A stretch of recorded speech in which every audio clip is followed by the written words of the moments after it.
In Star Wars Episode 3, Anakin Skywalker keeps having these troubling dreams about Padme dying, and he keeps seeking out ways for, to extend life or save life or ways to preserve life or keep these visions from happening so that he doesn't end up losing her.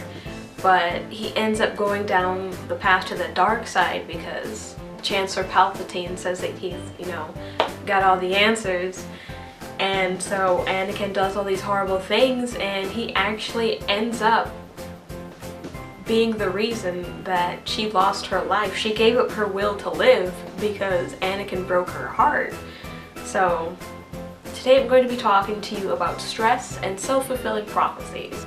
A self-fulfilling prophecy is defined as a prediction that directly or indirectly causes itself to become true by the very terms of the prophecy itself due to positive feedback between belief and behavior. There are a lot of people taking their final exams right now, and if you stress out about your final exam to the point that you can't focus on the material, you will do badly on that exam, and it will be your own fault for doing that. Everyone says not to stress about stuff, but everyone still does it. It's easy to just tell someone, hey, don't stress about it, don't worry about it.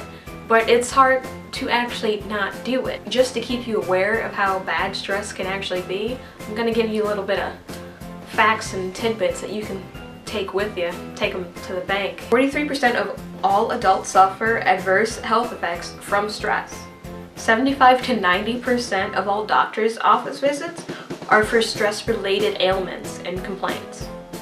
So that's a pretty big deal.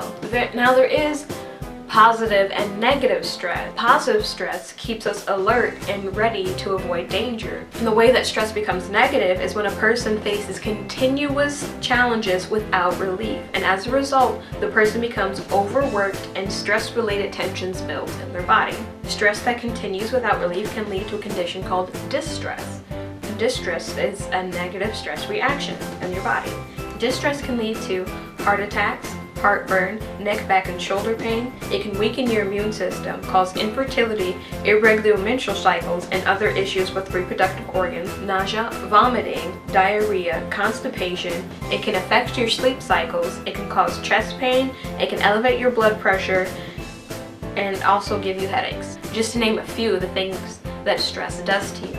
Now, I'm gonna give you some simple tips on how not to stress. Okay. I want you to think about everything in your life that has been stressing you out. Whether it's your school, whether it's your family, whether it's your friends, whatever it is, I want you to think about all of them. All of the things that are bothering you, all the things that are getting on your nerves, all the things that are so stressful and just horrible in your life. Think about all of them. Now think about all the ways you could complain about all these people and problems and things. Seriously, think about them. Name them right now.